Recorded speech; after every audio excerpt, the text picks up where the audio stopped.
Now, of course, we all know Thomas Brodie-Sangster from his roles in the likes of The Queen's Gambit, Love Actually, Game of Thrones, and last night he was back alongside Mark Rylance and Damian Lewis in the historical drama Wolf Hall. Well, Thomas Brodie-Sangster joins me now. We have waited a long time for this. 10 years. 10 years. Yeah. I know. I've waited a long time too. I know. What was it like to go back? I mean, after such a long time, to go back to that character and to go back to all the cast and crew? Well, I got a call from Peter and he said that wanted to do it again and that everyone's coming back. Right.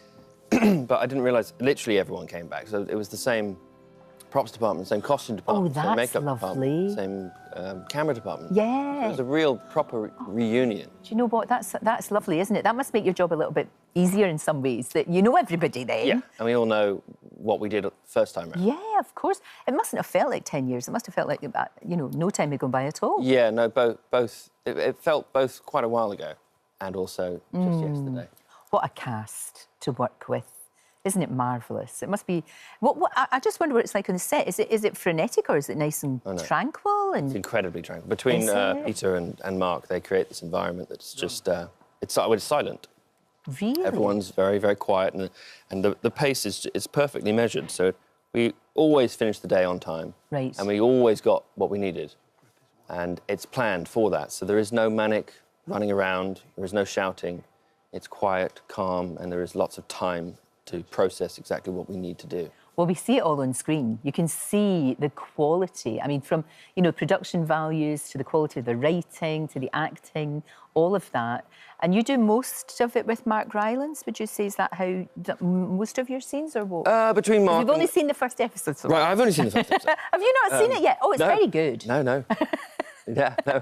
Oh, it's very good. You'll like it. Yeah, no, I think so. Yeah, I liked the first episode. No, it's so it's wonderful. It's proper drama, and we're so fascinated by that story, aren't we? By Henry VIII, and although we feel we know that story inside out, Wolf Hall gives us a different spin, doesn't it? It does. It's a very famous time in history, hugely famous. Yeah. And very transformative for England and for Britain, what Henry did. Of course. Not all good stuff either.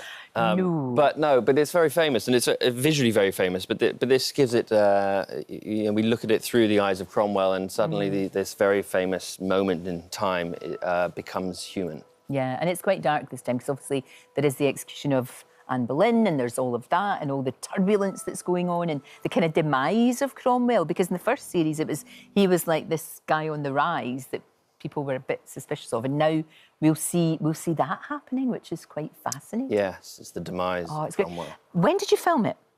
We filmed it this time last year. So we started in November and we went through to, I think, February or March. Well, see, that's quite good because I was just thinking of you sweating in that costume, but actually... First season we did in the summer and it was very hot. Oh, that would be very hot. But actually that would be rather lovely in those costumes, especially when you're doing all the outside stuff.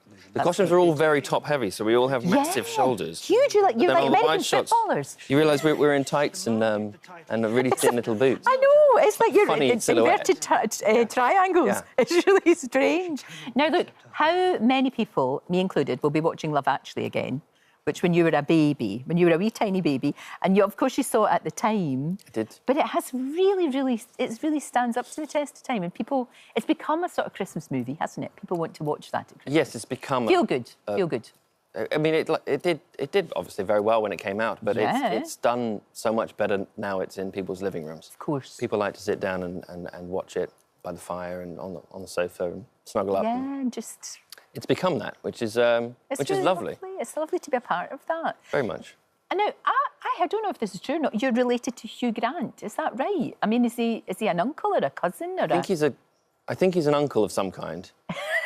There's the two of you when you were a wee tiny boy. Right, he referred to me as little cousin at that point. Oh, little cousin. Come and ruffle my hair and go. Oh, well, that'll do. That's nice. That's good to have sort of, you know, you can understand. Because I wondered with you, you've done this thing that it's so difficult to do, Thomas, that you've been an actor when you were a kid and now you're all grown up, of course, and you're still doing really, really well, and that's really hard. I always think that transition is difficult.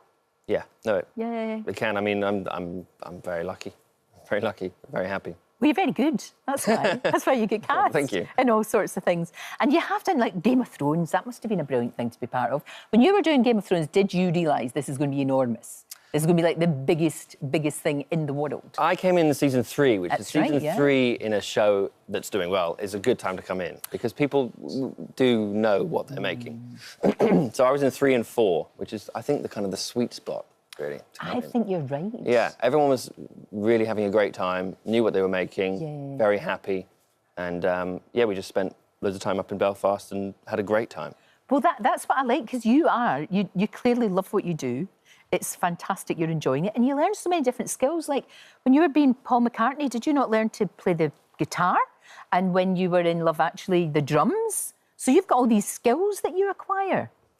That's a really nice... Isn't it? Yeah, it's the thing that happens as a consequence of doing a show or a film. You get to learn all sorts of different things. Yeah. It's fascinating, and you get to... I mean, you obviously know an awful lot now about the history of the Tudors with being in Wolf Hall.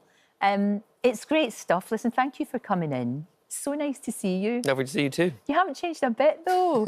See, I said that to you. I said, you'll be working when you're 105 and you'll still be playing 30-year-olds. Yes, exactly. How good is that? How good is that?